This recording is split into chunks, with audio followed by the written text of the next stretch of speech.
就是那是一种将个人的命运融入伟大事业后获得的一种归属感和价值感。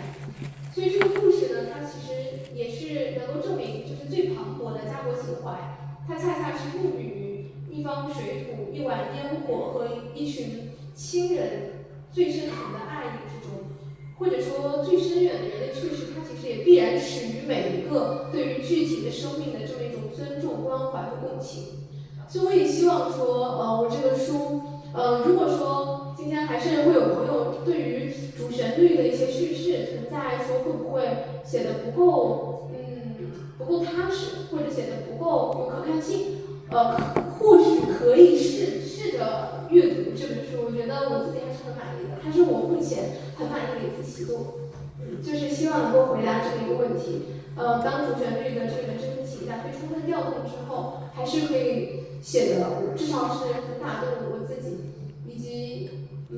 我相信它能打动我，应该还是可以打动很多我们这一代人的就是朋友。我看一下 ，OK， 那这个呢，就是对于今天就是以上的具体例子的一个小小的总结。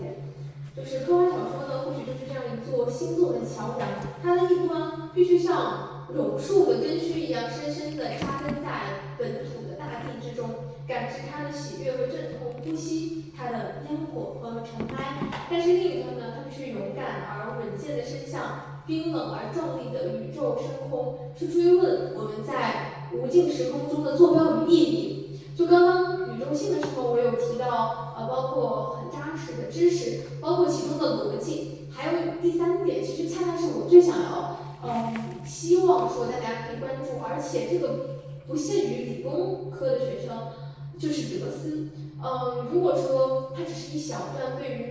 于科幻的某一个概念所改写的人生，它依然可以是科幻题材。就是我们如果说能从中感受到一定的哲学思考。包括对于时代性的追问，对于历史的追问，我觉得它都可以是科幻的。就这个是我觉得希望能够和大家交流到的一个东西，就它不仅仅一定要是特别硬的科技，才可以。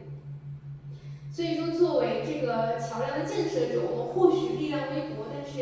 也希望说，包括我自己是愿意永远做那个站在海边，裤腿沾满了泥土和星光的这么一个追梦人。所以写下这些故事呢，也不仅是为了致敬过去的筚路蓝缕，其实更多是为了邀请未来的你们，就是在座的各位。而且包括今天线上有很多朋友在听，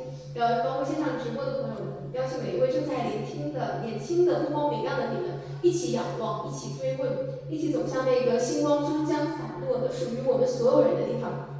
然后最后呢，还有一点也想分享的，也是我后来就自己又加了一点小思考。还是说到吴岩老师，他应该是第一个从我的书里提炼出青春科幻这个概念的人。他认为这或许代表了中国科幻一种新的方向，就是在《三体》和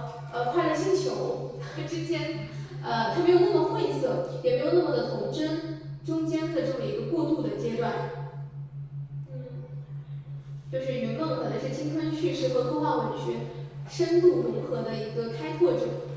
那我当时其实在自己写的时候没有这么明确的意识，我当时只是想着能够让科幻争取更多的类型叙事的可能性。然后写完之后呢，就才去回顾了一下，自己写的是什么一回事儿，其中有哪些可能性，包括我觉得就是很多的时候，我们去创作的时候都是一种无意识的记录，甚至于说就是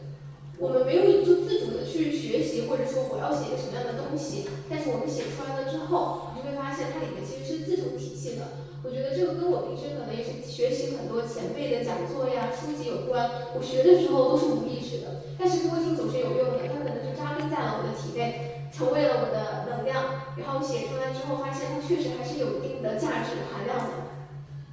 那青春叙事到底是什么东西？今天我也是想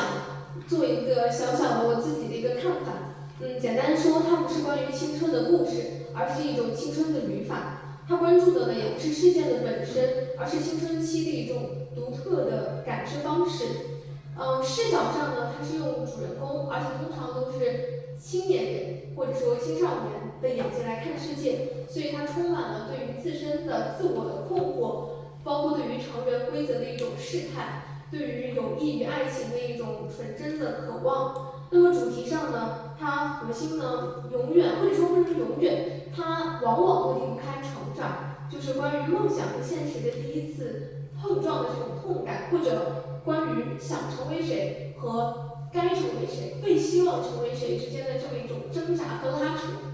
在情感上呢，他追求的是一种强烈的共鸣感和代入感，就是让读者觉得，哎，这就是我，或者说，对，不是说大人就不能读啊，就是大人呢读了就说，哎，这是我曾经经历的。那这个我觉得就是青春科幻，它的受众啊，我觉